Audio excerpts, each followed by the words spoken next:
What if I told you that the most important battles in Middle-earth weren't fought with swords and shields, but with forks and spoons? While Frodo was busy saving the world, the real heroes were back in the Shire, perfecting the art of 7 meals a day and turning every gathering into a legendary feast that would make even the elves jealous. My dear viewers, welcome to a culinary adventure that Gandalf himself would approve of. Today we're uncovering the forgotten feasts of Middle-earth, and trust me, by the end of this journey, you'll understand why hobbits are truly the wisest folk in all of Tolkien's world. They figured out what really matters in life long before anyone else did. Now, before we dive into our feast, let me ask you something. How many of you have watched the Lord of the Rings movies and found yourselves more interested in what Sam was cooking than whether they'd actually destroy that ring? Don't worry, you're not alone. And you're definitely not weird. You've just discovered what hobbits have known for centuries. Good food is the foundation of every great adventure. The Shire didn't become the most peaceful place in Middle-earth by accident. It happened because hobbits understood a fundamental truth that escaped everyone else. You can't have proper diplomacy on an empty stomach, and you certainly can't solve world problems without a decent meal to discuss them over. Let's start with something that might surprise you. While other cultures in Middle-earth were busy forging weapons and building fortresses, hobbits were perfecting what they called the Great Feast Cycle. This wasn't just about eating a lot, though they certainly excelled at that. It was a sophisticated social system disguised as dinner parties. Picture this. Every major decision in the Shire, from boundary disputes to marriage proposals, was settled over elaborate meals that could last entire days. The Baggins family alone hosted gatherings that required 3 separate kitchens and enough food to feed half of Hobbiton. But here's the genius part. These weren't just parties. They were diplomatic summits where conflicts were resolved through the ancient art of competitive hospitality.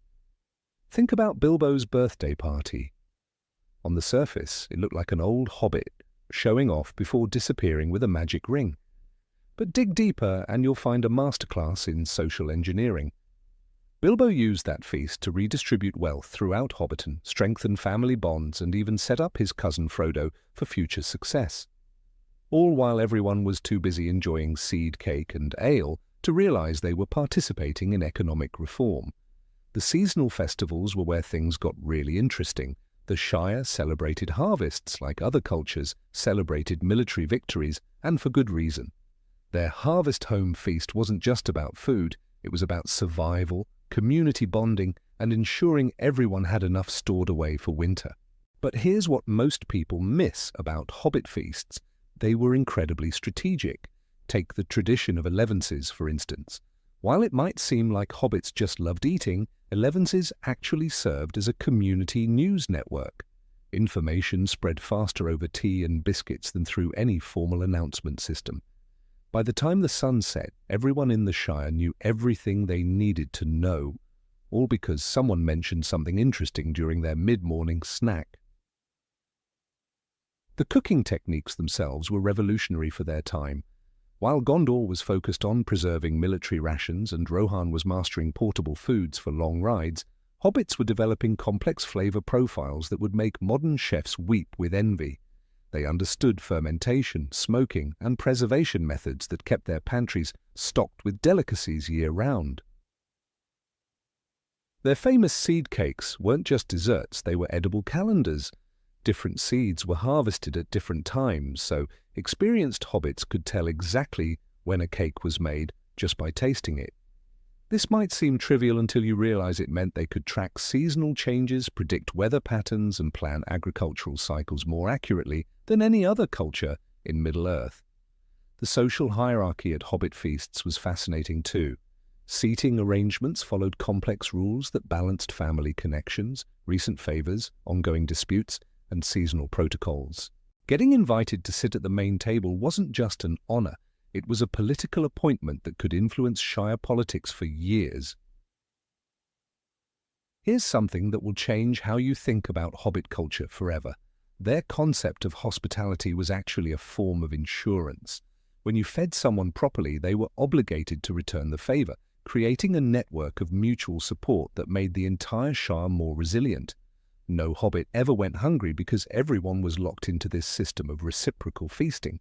The beverages deserve special mention too. While other cultures focused on ale and wine for their intoxicating effects, hobbits perfected drinks that enhanced conversation and community bonding. Their legendary Old Toby wasn't just tobacco, it was a social lubricant that made even the most stubborn hobbit willing to listen to different perspectives. During times of crisis, feast traditions became even more important. When the Troubles came to the Shire, it wasn't armies that restored order, it was the return of proper meal times and community gatherings. The hobbits understood that social fabric needed to be rewoven with the same threads that created it: shared food, shared stories, and shared time. The influence of these traditions extended far beyond the Shire's borders. Gandalf's fondness for hobbit hospitality wasn't just personal preference, it was professional appreciation. He recognized that hobbits had solved social problems through feasting that other cultures couldn't handle with laws and weapons. Even the great families of Gondor eventually adopted modified hobbit feast customs, though they'd never admit it. The elaborate dinner parties of Minas Tirith in the Fourth Age bore striking resemblances to Shire celebrations, complete with multiple courses, extended socializing, and gift-giving ceremonies. What makes this even more remarkable is how sustainable their feast culture was.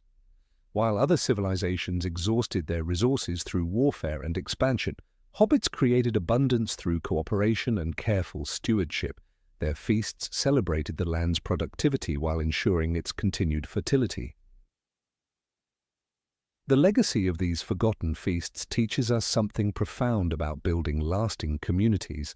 Hobbits understood that shared meals create shared memories, and shared memories create unbreakable bonds.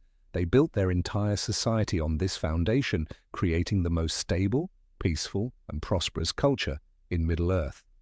So the next time someone dismisses hobbits as simple folk who care only about comfort and food, remind them of this. They created a civilization so successful that it survived every catastrophe Middle-earth could throw at it, and they did it all with the radical idea that taking care of each other starts with sharing a proper meal. If this culinary journey through Middle-earth has inspired your inner hobbit, make sure to subscribe for more deep dives into the fascinating details that make Tolkien's world so rich and complex. And remember, in a world full of darkness and conflict, sometimes the most revolutionary act is simply inviting someone to dinner. The hobbits knew this secret all along, and now so do you.